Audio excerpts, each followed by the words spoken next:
I'm in the right place in like the universe, and having people, um, respond in these ways has been really amazing and eye opening for me.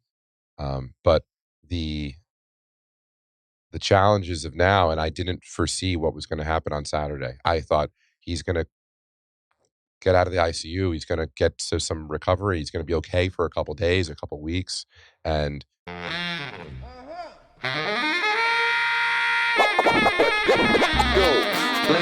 Ladies and gentlemen, you are now about to witness the journey that is the Lyfe Choyces podcast. Yeah! You've been away for a while. yeah, You used to live here full time. full time moved to West Palm Beach the day after high school. Damn. I grew up in Cherry Hill, New Jersey, right outside of Philadelphia. Fell in love with Florida. So much available to people that want to do things, Mm-hmm. the doers, and come here and do whatever you want. Right. So a big thing we're talking about here on Life Choices lately is people's state of mind or the level of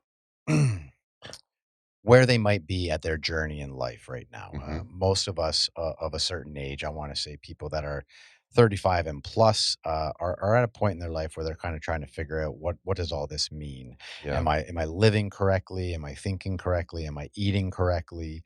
And these are all things that we kind of take for granted when we're younger. We don't really put much. Most generalization of people is we don't think so much when we're younger. We're more about the fun. We're more about the partying. We're more about me, me, me, me, me, me, me. yeah, And then we get into points in our life where we kind of start reevaluating ourselves. And certain life events can help or hinder such things or catapult us into a direction that we did not know we were going in. hmm And of course, we ran into each other very, very recently. And I found out that you're going through a very life changing situation. yeah.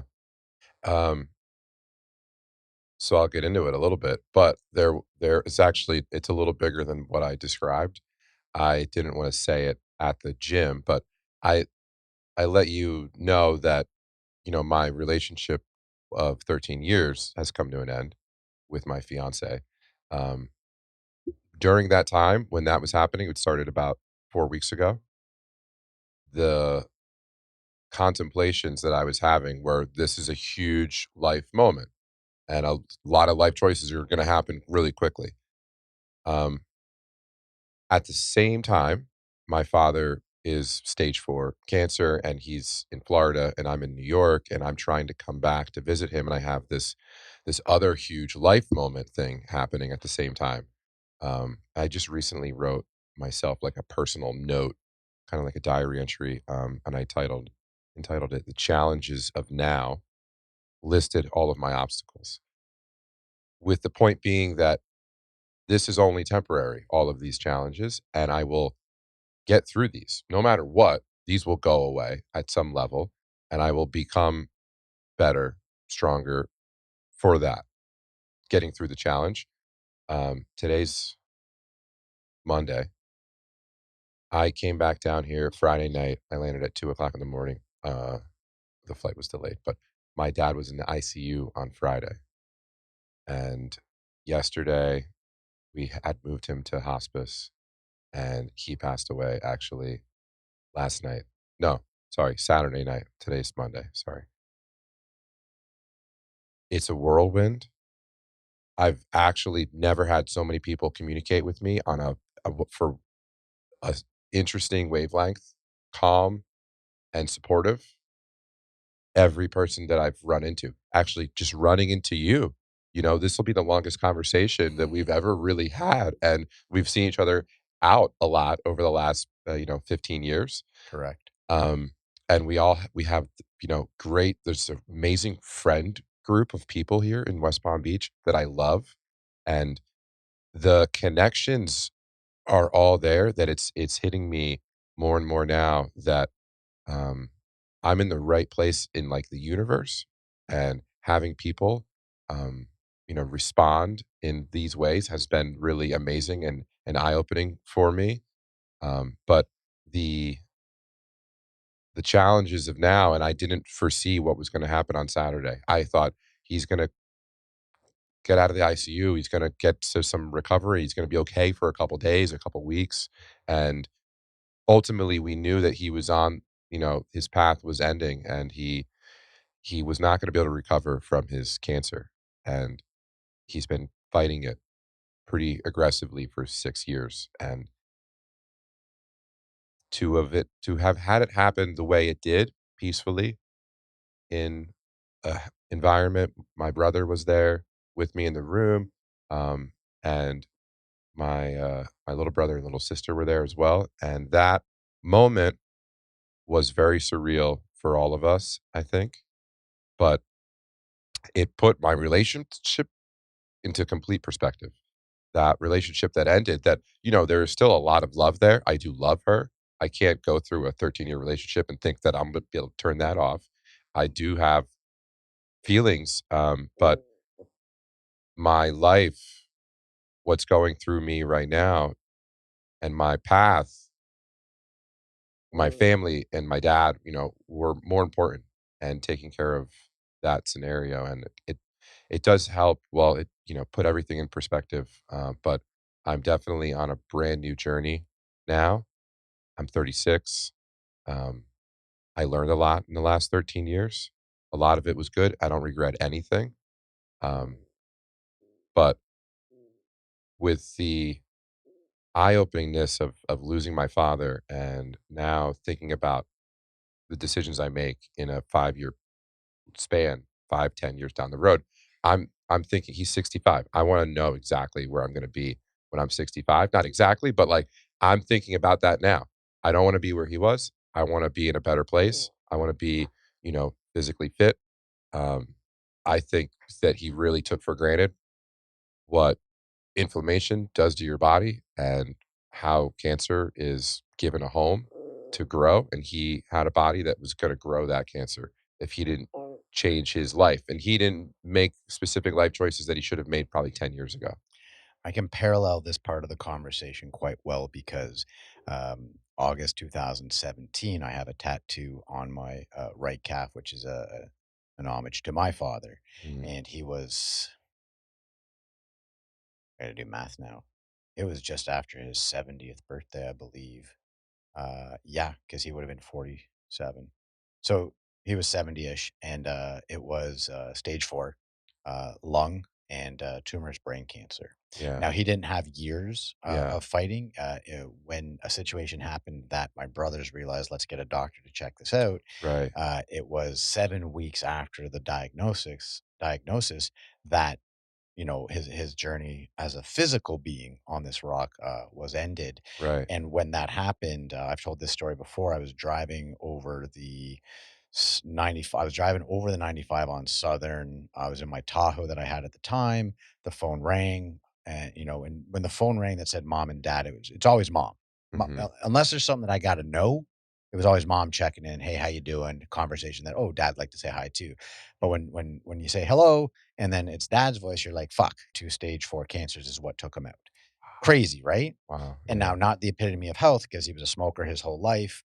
The aspect of being not a child, which I couldn't even imagine having this situation happen as a young a man, being that we are adults and we kind of are a bit more aware of the world at the time when, losing our father. It's not easy. The relationship struggled, and that didn't make it easier. Okay. And yeah, there was obstacles there, for me and my older brother, and that we ultimately, in the last year, 2 years, we gave up any fight about anything that didn't matter, you know?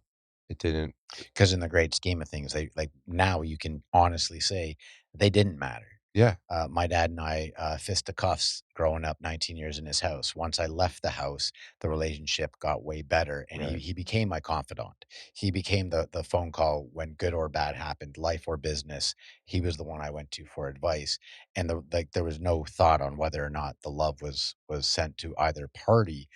But when you are set in that situation, I went home and went to chemo with him. Held his hand while he went through one of those like yeah, CAT scans or something like that, and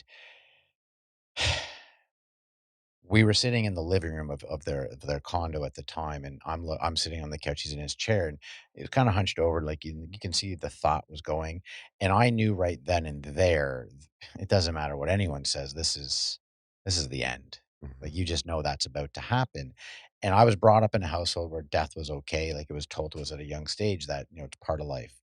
So, as much as it hurt, but I was very happy I had that moment, that little bit of time I went home and saw him. But it changes you as a man because now like that one pillar of man Yeah, is no longer in your life, and so that shifts a lot of stuff. Like, that was just before my it was literally the summer before my 40th birthday. He's still very much part of my life. yeah. I still talk to my father when good or bad things happen, because that's my belief. I believe that if I still speak to his spirit, that he's still above me, watching out over me and helping me along the way to get to where I need to go. Where I'm going to be at his age is going to be physically and mentally healthy because I'm practicing and working on it every not just every day, almost every minute of every day am I purposely being present and figuring out how to navigate through this upside down rock that we live on. It's insane when you think about all of the stuff that you can't even see that could help ruin your body, like stress. And if you're practicing it every minute, then you're in a calm state because you know you're working on something. And he had a lot of stress, and the cortisol that your body, utilizes when you're stressed out, it is a huge thing that you need to be mindful of taking a deep breath and like breathing in through your nose and exhaling for twice as long. And literally, like, it doesn't matter. Don't stress about every little thing. And I was starting to realize that more and more, especially the last 4 weeks, when I was in a situation that I could not control the outcome of this relationship. And when you run your own business, and I have to control a lot of things, I would say, because it's a pressure cooker sometimes, I have to get up and I have to fight all these different things, scenarios, whatever they are. But I live in a very physical world with my business in New York, and I'm always in front of people. So I have to be strong in a way, but I've always erred on the side of we could be strong, but we need to be mindful because no one's going to like it, whether it's the employee or the customer, if we are all stressed out. We have to be able to be in like a happy default state while we're building what we're doing. Otherwise, it's not worth it. And I worked at startup companies for years, and I would there might be a point in one company where I would leave with the experience because what the path that they were going was not worth it. But it's interesting and good to hear that something that you're working on every minute, and I think that that's important. So I agree with you. Most of us feel that we need to be strong for others, and that means putting on a good front and not allowing what internally may be bothering us to come out, especially in business. If you have stuff at home or other worries, not to bring that to the business part of your day. What I'm going to say to that is this: we all need to work on being able to take that from being a front to being a mindset. Being strong is important when you can get to the point where you don't have to be strong to put on that smile, Right. where you can wake up in the morning and know you have the smile because you're choosing to. That's a big shift. Yeah. It's a big shift. So right now you have a lot of heavy thoughts within inside of you because of what we discussed, and you briefly touched on it a moment ago. Uh, Very life-changing situation, losing a parent. It's something that is part of life, and you will forever have to realize that that individual is no longer in your life. But you're going through another heavy situation as well within your life. You had a 13-year relationship that now you guys were engaged? We were engaged. Yeah, Okay. we were more recently talking about the wedding. Right. Um, but But 13 years is pretty much married. we said we were married since the first year. I think people thought of us and we were a strong couple. We treated ourselves like we were married pretty much. And we even, with that, we had a lot of fun. We enjoy the same things. We really enjoy food and hospitality and going out and having, special meals. As a chef, you know how important like ingredients are. And for us, every little ingredient that makes up a restaurant, whether it's the dishes are cooked or the way that the front of house staff moves the silverware. Every little piece of it is really kind of intriguing to us. That is over. Like, just rip the Band-Aid off, 13 years, done. And I never saw it coming in the way that it ended. It was pretty mutual, but the we both pu had put ourselves in a position to make the decision, basically. I, in reflection, realized that I was pushing her too much and, And pushing her in which way? business, I was, becoming more overbearing on her business decisions. We were together long enough that I thought that, and I don't not think it, that we needed to come together in more of a business way for what we were both doing. We have very separate industries that we operate in, but I was scaling my business and adding more tools to it, and I wanted to help her business. So I wanted to kind of help with that aspect of it is getting her the right tools and team that she needed around her so she didn't have to work so much. She never wants to stop working. But now I'm at this point in my journey where I'm so much more thoughtful of the daily grind and what it means to be happy during those more pressurized days. And it made me realize in the last 4 weeks that I maybe, for sure was overstepping a bit with controlling or trying to help. It came off as controlling, but trying to help her scenario stabilize a little bit more. Um, so I'm self admitting that I pushed her away. What you're doing right now, sir, is you're taking accountability. You're not putting all the blame onto one individual because there was 2 people involved on the team, there was 2 people playing the game, and no party's innocent, no party is guilty. Hmm. It is what it is, and you're being a strong man for admitting that you had a role in the unfortunate ending of a 13-year relationship, and that's very admirable. And I really do believe that, as you said, there's two people in every scenario. You get energy in that you put in, you get energy back that you put in. I was putting in negative energy, and um, she could take so much, but in her life, she's extremely busy, and I wasn't adding any positive energy to it at that point. Um, Also, I think my dad's sickness, when it was really getting worse and worse, I think that scares her a little bit because she really went through it with her dad. He had cancer, and he spent 16 months in the hospital, and that was really, I see her strength come through, the power of her having lost her father and she lost her brother. Um, I think this impending loss that I was going through was kind of scary for her. Almost possibly bringing back the unfortunate situations that she has already dealt with in her life once or twice before. Yeah. Having to go through it as a partner for a third time might have been a bit much to, we hold on to shit in the back of our head for a long period of time. And when people talk about my tattoos, I always tell them, like, this physical pain is nothing compared to the emotional pain we carry on. Sometimes we hold on to it our entire lives. And if you don't resolve it, it can come back and smack you in the face quite hard. So that could very well be an added ingredient to the recipe that unfolded. I think so. I think it was an added piece of it. Um, and there's those three things: our relationship struggle, the way we were communicating. Um, there's my father and the sickness in that aspect.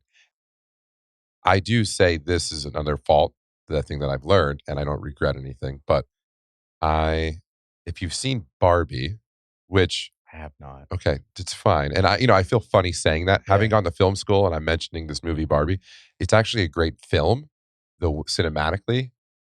Interesting problem to solve for is shooting like in a dollhouse that is actually like a big dollhouse and then cinematically making sense of that on the screen. It's not a movie for kids. Like it's a person in their 30s can get a lot of that movie. Um, and for my love of movies, every little detail and the color palette and the audio experience. That movie does a very interesting thing. I've watched it multiple times to study it. I digress. The analogy I'm going with in the movie, Barbie and Ken go to the real world. And in the real world, it's very masculine driven. Ken realizes that and goes back to Barbie Land first without Barbie. He makes it Ken World. He takes literally her house and like he calls it the Mojo Dojo Casa House or something and Kenifies it. I did that at our place in New York. I Stevened the crap out of it. I have a big car collection and I have a automotive business, so I kind of get cars for really good deals sometimes that I just can't say no because I have a place to park them. I have 32 cars there. I overdid it. You could see them from Google Maps. You could see them uh, if you drive down the driveway. They're not that well hidden. Um, I need to reset that, and I think that that was it wasn't an issue, but it made me realize, I'm being a little pushy on her life and business decisions or choices, and I need to step back and I need to unken Barbie Land. I need to put Barbie Land back the way it was, and it'll be Jenny Land. Um, but it was an interesting thing for me to think about. I'm like, oh, okay, that's an interesting choice that I had made years ago. Very not thinking about it, automatic, asleep at the wheel. Just I need to reset that, and now I won't make that decision or make that choice in the future. But transparently, too, I started to treat the farm, we call it a farm, in a way where I was investing in it and building things. I don't own that farm on paper, We talk about we were married, but we weren't. Well, you're clearly going through a couple of life altering uh, situations. Losing a parent and then losing a relationship is definitely going to give you a sense of where am I? Where do I belong? What is my purpose? What do I have that's mine? What is Stevens? And on one hand, you're being very nice to the situation where you have been sitting here discussing a lot of accountability of where you lay in the situation. And I don't know, I wasn't in the four walls when things were going on for 13 years. It's very nice that you're saying, "This is where I could have done better. This is what I did without even thinking about it. I changed her life. I was putting too much pressure on what she should do for her business when it's not my business," and that's great. But here's my question to you. You're 36. You've just lost your dad. That's a fucking weight on your shoulders. You've just lost your partner after 13 years. How are you? Not business. How are you? I think that I'm great in a weird way. And that is because I feel like I have a path. Knowing in my mind that these are happening to me now, there's moments where the struggle is hard and the frustrations will set in. I guess the true answer is I don't really know, but I'm not full of shit. I do feel okay, you know, but I can't. I don't have that one person to rely on emotionally, which is making me process it more myself, which I think is fine. I need to process it in my own way, and in this version, I might process it differently next week. But the amount of tears that were shed Saturday night, I don't I don't know how that it's possible that I could create that much liquid out of my face. Like, Well, dealing with that particular situation, I think the most crying I did when my dad passed wasn't when I got home for the funeral. It was actually when I got back to where I stay when I'm in port, and at that time was a place by myself, yeah, and it had hit me. Uh, I no longer have a dad. yeah, Like in the physical aspect of it, not knowing if you're okay is absolutely okay mhm, because you're at the very beginning stages of your dad just passed 3 days ago. Your relationship is 13 years is a lifetime, and that being over at a similar time in which losing your father, it is a whirlwind of confusion of what the fuck, how the fuck, why the fuck, and it takes any human being a long period of time to process all that. It's difficult to process one of those things. To have it multiplied by two and then to still have multiple companies that you're responsible for with a business partner, there's that overseeing concerns all the time as well. So it almost prevents you from having that alone time to let it process. The aspect of not having a go-to individual to help you with the process, I find this rock very interesting, and how we could all be born in so many different households and be brought up in so many different countries.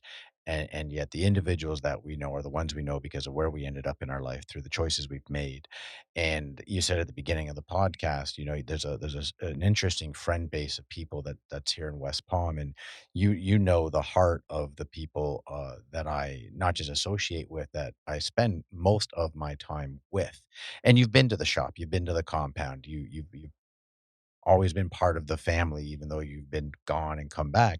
So I express this to especially people that know us.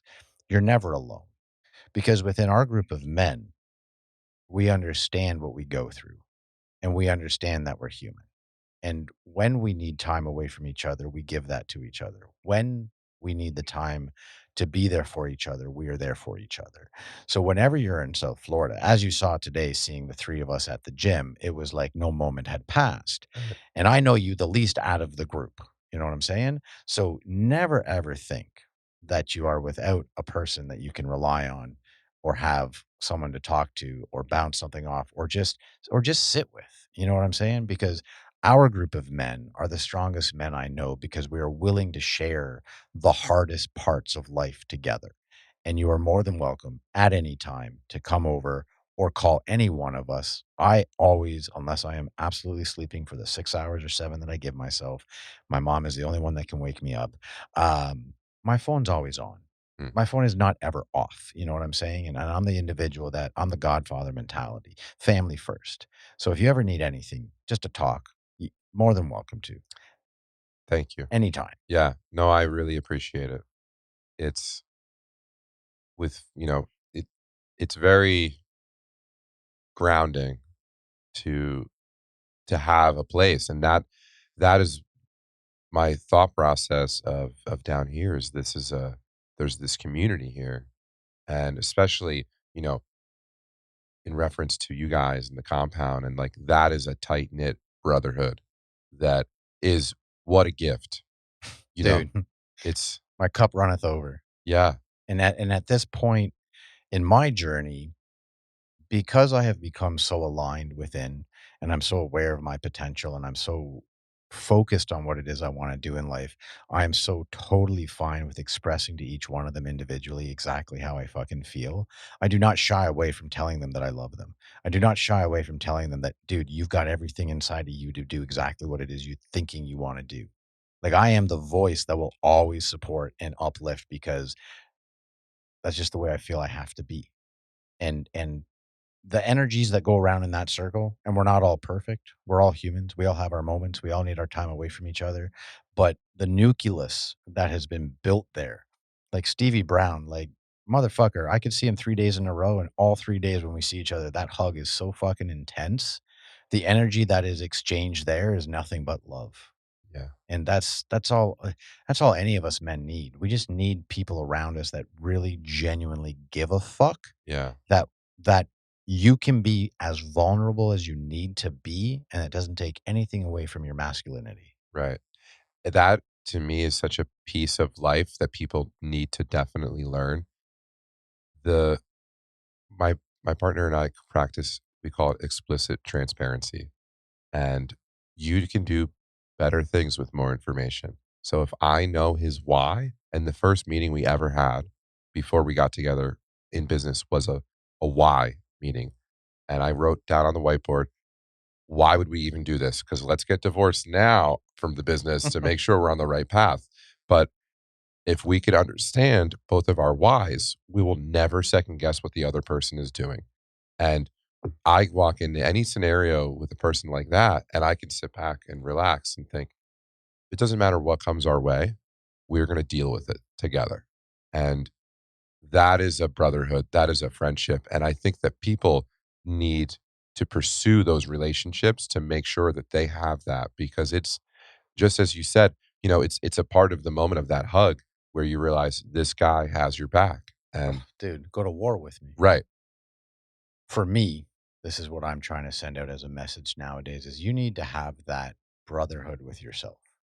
You need to have that understanding um, with yourself that, yes, I know that with these men, no one can fuck with us. We will fucking destroy anyone that tries to fuck our shit up. More importantly for me is I now understand that I'm unstoppable, that I can't be fucked with because I have that love for myself, that friendship with myself, and that brotherhood within myself because I've taken the time to evaluate every single day at the end of every day. I've taken the time to give myself praises in the morning. I've given myself time to realize that everything I have is because I've fucking done it. And once you have that within yourself, that energy that you will fucking send out into the universe will do nothing but bring those people that have similar qualities. They might not have all the same as you may not have all the same as them, but that's where it starts. That's where you're able to find those your tribe. You're able to find them and solidify and put that fucking extra level of effort into it is because you've taken the time to fix that within you, which right now you are in a very, very big fixing stage for yourself. Even though you have good things going on in your life, you've gone through two very life altering situations that is going to take time to evaluate what happened and then take what's good from it on to the next level. I agree completely with the statement about the being true to yourself, and that helps you have a brotherhood and be in the brotherhood and all those parts of your life. What I've realized too more recently in the last, 5 years was being transparent with myself and not hiding anything.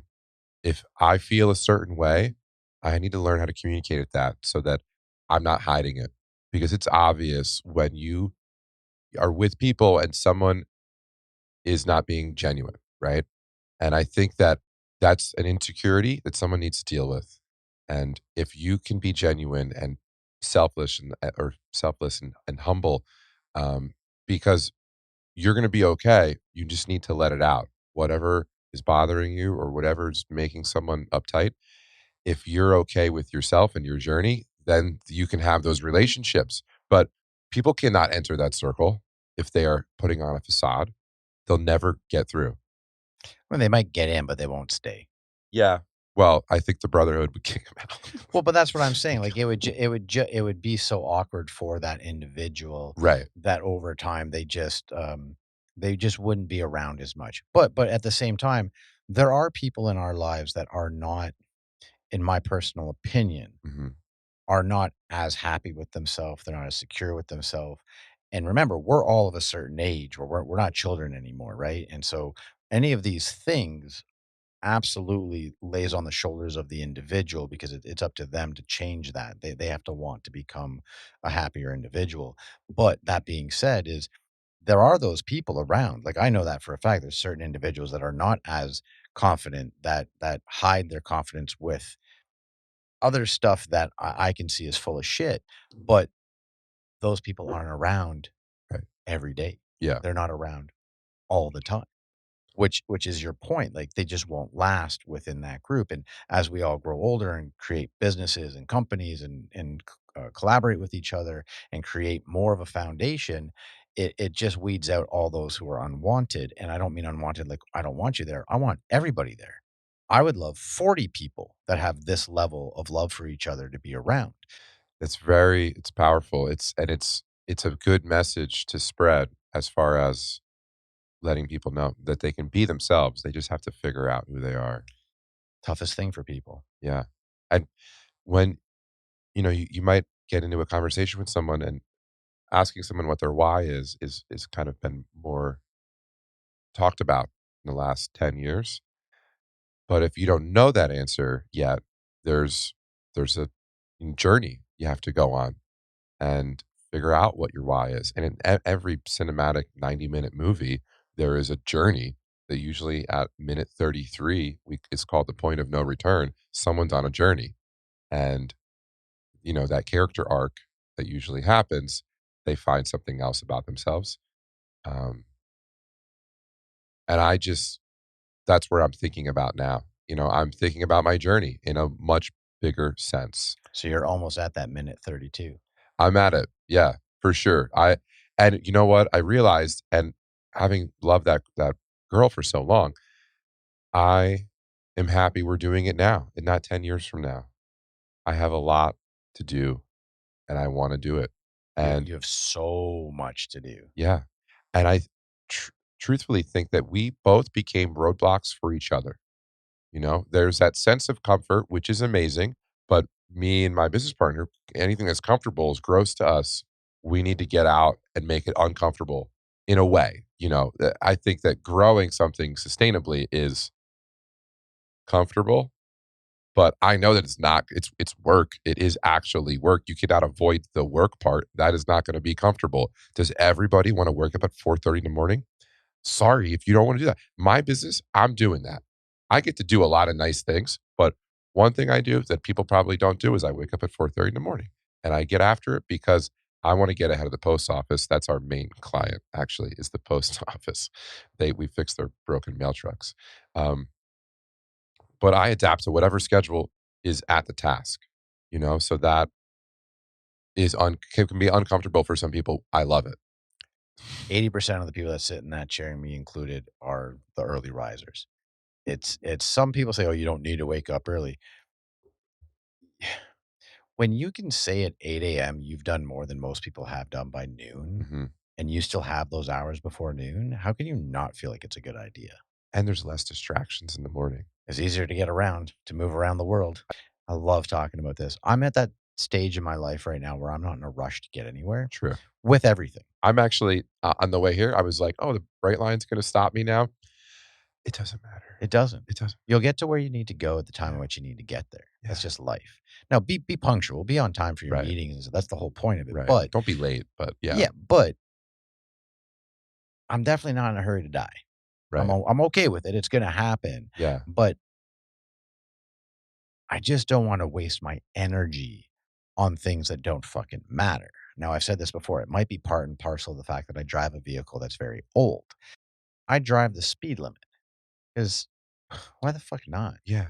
I What's the usually have reason? my dog in the car with me, the windows down. I got good music on, and because I'm at that point in my life where I'm just okay with being, I'm enjoying the moment that I get to have in the car with my dog, listening to music while I'm driving a straight line, and I'm not getting on my phone. I'm paying attention to in front of me, and I actually get to enjoy those 30 minutes rather than saying, "Oh, I'm fucking stuck in fucking traffic." Yeah. Nah, I'm not. I'm given the opportunity to enjoy what's around me in a time in which I normally would be driving a little quicker, and that period of time would just go by faster. And that tension that would be in your brain about, oh, there's a red light. Oh, there's a person's here. Oh, someone's walking in one of these streets. I hope they don't run into my really nice vintage truck because that would ruin your day. All that tension happens because you're going to get there 1 minute, 2 minutes quicker. It's not worth it. But to piggyback off of two things, the gratitude of enjoying the drive is a thing. It's a moment where you're going to go somewhere regardless, but there's people that can't afford a vintage truck because it costs more to maintain it. They don't have maybe both of their legs. There's all kinds of things where they can't drive. Either they can't, so many reasons that they cannot enjoy the experience that you get to drive in your truck, which it's a pickup truck. That is an amazing driving a pickup truck. I don't know what it is. It's like a little boy with a red wagon. I love pickup trucks. So I have a 1965 pickup truck and it is so fun to drive. And I drive with him in the car. I'm never in a rush. When I get in that car, I'm like, oh yeah, this is fun. I'm This is doing chill this time. for fun. Yeah. But I'm also super grateful for it. I could, you know, we could go after our lives and create these worlds we want to live in. Um, but as something as simple as walking your dog is not lost on me. Hell no. You know? I That I is a I actually huge. take that as part of my gratitude, like, in the mornings, I have coffee on my front, deck, and I part of my gratitude list is I'm very grateful for allowing me to have time with my dog Mhm, because I have a dog, why wouldn't I wanna spend time with her? The funny thing you just mentioned about having a vintage truck and it costs more than having, other cars. In my gratitude list, I've constantly said, like, thank you. I'm grateful for, the ability that I have financial abundance because it's something I would like. That's why I say I have it now. And then my shift the other day that allowed me to realize that I do have it is because I have an old truck. And with an old truck, shit happens. And when shit happens, you need to pay for it because otherwise that truck is getting towed and you ain't touching it for a while. In the 3 years that I've had this old truck, a lot of shit has happened and I've never not been able to fix it. And nowadays, where now maybe not 3 years ago, but definitely 2 years ago, definitely a year ago, definitely just a couple weeks ago, when something comes up with my vehicle not working, I laugh about it. There's not the initial, "Fuck, oh shit, kick the car." No, I literally giggle about it. I then call TJ, "Yo, kid, this is what's happening. What do you think? Here, listen to this," and then he'll be like, "Blah blah blah," and then, "All right, bet, okay," and then I just figure out how to get it to if it's not something I can fix with Cameron and TJ's help, then I call my mechanic. I say, "Hey, I'm going to drop my truck off tomorrow," and I'm not worried about the money situation. right. So it's so weird to me because, you know, one would look at it, oh, he's got a beat up old cheap truck. Okay, whatever. I can afford to keep fixing this thing. Yeah, So I'm so fucking lucky. yeah, So it all comes back to the way you look at it, the way your mind is set to looking at it, whether it's a negative or a positive. Oh, it's my daily. I love it. yeah, It keeps me happy. It keeps me humble. It keeps me modest. right. I had a fancy bells and whistle, expensive vehicle, and I'm some aspects, obviously, I miss that because the convenience of it always working, Right. yeah, but again, a lot of people are like, "Well, why do you keep putting up with this?" It's like, because what I'm doing right now is I'm building something from scratch, from ground zero, and what I did was I sold my expensive fancy vehicle and put all that money into my company, and then I bought this beat up old truck that I've had to learn how to fix. Yeah, Like, I had to actually get my hands dirty, and I now know if anyone has an old Ford truck, yeah, I can help them, yeah. because I know stuff now. And that is now part of my journey of life choices. That her name's Birdie. Birdie is always going to be in my possession. And I'm always going to work on her and I'm going to get her to a point where she's immaculate, but not so immaculate that I don't want to drive her because she's my daily. Mhm. I love that thing. And that truck will now always carry good memories for me because I'll remember what it was like to start opening or start creating a company that is now worth hundreds of millions of dollars. And that truck will still be in my garage no It's matter what. iconic. It's Yeah, gotta be there. I love it. Genuinely seem like you're in a decent place, even though a lot of this stuff is fresh and new. So I hope that you honestly know you don't need an invitation, you know that. That compound's always ready for people to show up, barbecue, sit and chat, it don't matter. So whatever you may be going through now, whatever you may go through in the future, you have a group of men that you can always come and talk to. You have pretty much all of our phone numbers. You don't have to be shy. We are okay with being vulnerable. We're okay with helping each other out. That's what we do. It's how we're built. So thank you very much for sharing Thank you. all of what you have today. And just remember that you are never alone because you always have us. I really appreciate that. It's I visualize that place whenever I land here. And I come back, I'm like, "Ah, you know what I wanna do? I wanna get in my car and just drive right over there because it's like the fun house, you It know? It's is. like there's everything's there. Oh, man, it's a great place, but Yeah. it's more of the characters that make it up, and I really, really appreciate that. You don't know. It means a lot.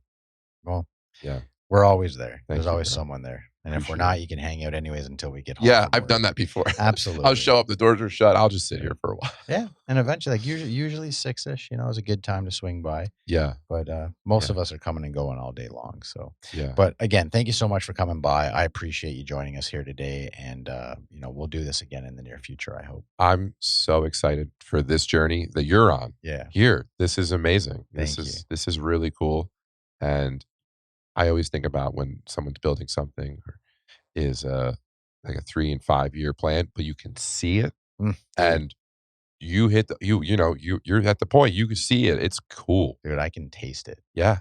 Like, that's what people don't understand. Like, I see it, I smell it, I taste Mhm. it, I live it. Yeah.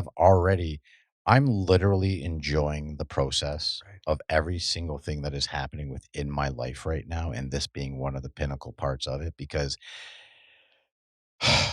the shit that is going to be happening 2 years, 5 years, 10 years, because I took the leap of faith on myself and said, "You know what? Fuck the world. I'm doing this." Mhm. And the rest is history.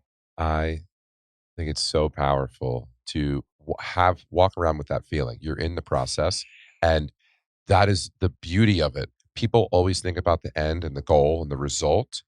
If you don't like the process, you'll never get there because some people will quit. Quitting is just not available. Oh, quitting is the guarantee that it won't work out. Yeah. And Absolutely. you just you can't give up. That's the path to success is go. There Keep going. is no end to it, Yeah. because all there is the process. Yeah. All there is the journey, because whatever this is now you're going to create it to become the thing that you always hoped it to be, and then you have to want it to become more. Right. So there's never an end. Yeah. Enjoy the process, enjoy the people that come along for the journey, Mhm. and just keep creating. Yeah. That's it. Fall in love with that part, and That's it. you can do it. All I right. love it. Thank Yeah. you very much for coming to the Life Thank Choices you. podcast. Yeah. Everyone out there in the Life Choices land, we'll see you next week, Tuesday at 2 p.m. here on the Life Choices podcast. Much love, everybody.